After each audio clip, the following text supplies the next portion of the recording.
Hello friends, legal and social awareness के इस episode में आप सभी का बहुत बहुत स्वागत है।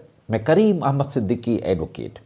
साथियों, मैं आपको बता दूं कि किसी व्यक्ति के खिलाफ जब कोई आपराधिक घटना घटित हो जाती है तो उस व्यक्ति के द्वारा स्वयं या उसके परिवार वालों के द्वारा या रिश्तेदारों के द्वारा या मिलने जुलने वालों के द्वारा थाने में फर्स्ट इन्फॉर्मेशन रिपोर्ट यानी FIR दर्ज कराई जाती है।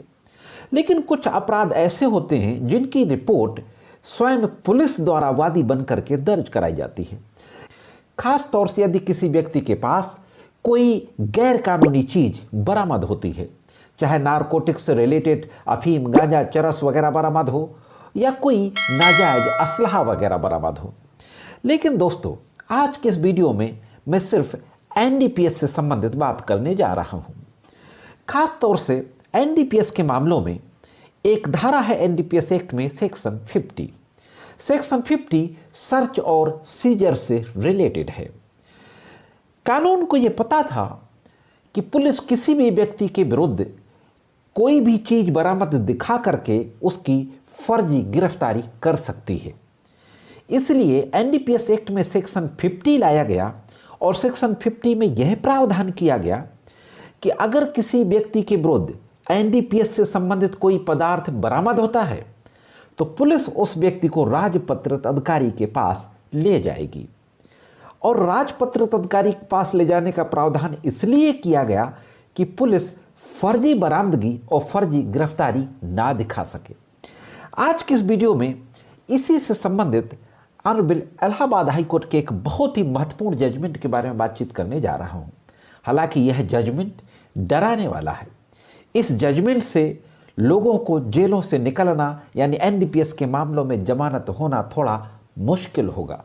तो साथियों, देखते हैं कि पूरा मामला क्या था और इलाहाबाद हाई कोर्ट ने क्या कहा है।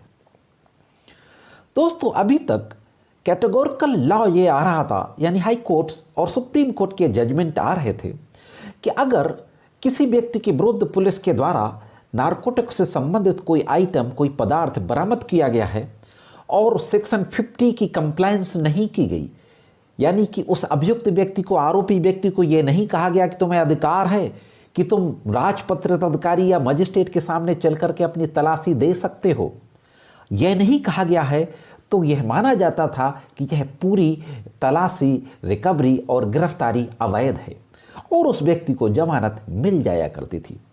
लेकिन एक केस साथियों अभी ऑनरेबल इलाहाबाद हाई कोर्ट में पहुंचा। नीलम देवी बनाम उत्तर प्रदेश राज्य, मिसलिनियस बेल एप्लीकेशन नंबर 29318/2022। इस जजमेंट में ऑनरेबल इलाहाबाद हाई कोर्ट के द्वारा मामले को बिल्कुल पलट दिया गया। यह तो कहा गया कि सेक्शन 50 का अनुपालन होना चाहिए, लेकिन साथ ही साथ यह कहा गया कि सेक्शन 50 का अनुपालन पूरी तरह से किया गया है कि नहीं किया गया है, यह जमानत के स्तर पर नहीं देखा जा सकता। जब मुकदमे का ट्रायल चलेगा उस दौरान यह पूरी तरीके से देखा जाएगा कि सेक्शन 50 NDPS एक्ट की कंप्लायंस पुलिस के द्वारा या बरामदगी टीम के द्वारा की गई है कि नहीं की गई है। साथ ही साथ साथियों, सुप्रीम कोर्ट के 2 महत्वपूर्ण फैसलों का भी जिक्र किया गया। देख लेते हैं कि वो फैसले कौन से थे। इस जजमेंट में साथियों सुप्रीम कोर्ट का एक महत्वपूर्ण केस आरिफ खान वर्सेज आगा खान बनाम उत्तर प्रदेश राज्य 2018 का मामला है। AIR सुप्रीम कोर्ट के 21-23 पेज में ये मामला पब्लिश हुआ था। इसमें कहा गया था कि राजपत्रित अधिकारी के समक्ष पेश करना अनिवार्य था। ऐसा नहीं किया गया, इसलिए उस व्यक्ति को जमानत दे दी गई और माना गया कि पूरी वसूली अवैध है और अभियुक्त व्यक्ति जमानत का हकदार है। इसी के साथ साथ एक दूसरा मामला जो ऑनरेबल सुप्रीम कोर्ट का था, पंजाब राज्य बनाम बलदेव सिंह, ये 1999 का मामला था जो ACC के 6 वॉल्यूम के पेज नंबर 172 में पब्लिश किया गया। और साथ ही विजय सिंह बनाम चंदूभा जडेजा बनाम गुजरात राज्य 2011 का मामला था जो ACC के पेज नंबर 6 से 9 में पब्लिश किया गया। इसमें भी सुप्रीम कोर्ट ने कहा कि यदि अभियुक्त ने अपने अधिकारों का मूल्यांकन करने के बावजूद मजिस्ट्रेट या राजपत्रित अधिकारी के समक्ष तलाशी देने का विकल्प नहीं चुना है तो अधिकार प्राप्त अधिकारी तलाशी ले सकता है और उसके लिए अनिवार्य नहीं है कि वह मजिस्ट्रेट या राजपत्रित अधिकारी के समक्ष अभियुक्त को ले जाए। इसमें इसका मतलब ये हुआ कि जो तलाशी टीम है, बरामदगी वाली टीम है पुलिस की, वह आरोपी से यह जरूर कहेगी कि तुम्हें अधिकार है कि तुम मजिस्ट्रेट के समक्ष या राजपत्रित तत्कारी के समक्ष चलकर अपनी तलाशी दे सकते हो। लेकिन अगर वह आरोपी व्यक्ति वो कहता है कि नहीं, मुझे नहीं जाना, मुझे आप पे यकीन है, आप ही मेरी तलाशी ले लीजिए, तो ऐसी स्थिति में उस अधिकारी को, राजपत्रित अधिकारी के समक्ष आरोपी को ले जाना जरूरी नहीं होगा। यह बात कही गई पंजाब राज्य बनाम बलदेव सिंह के मामले में और विजय सिंह बनाम चंदूभा जडेजा के मामले में। और यह कहते हुए जो ऑनरेबल इलाहाबाद हाई कोर्ट का जजमेंट आया, उन्होंने कहा कि चूंकि सुप्रीम कोर्ट ने एक जजमेंट में यह भी कहा है कि अगर आरोपी यह कह देता है कि मुझे नहीं जाना किसी अधिकारी के पास, आप पे यकीन है, आप ही मेरी तलाशी ले लीजिए, तो फिर उसको वहां ले जाना जरूरी नहीं होगा।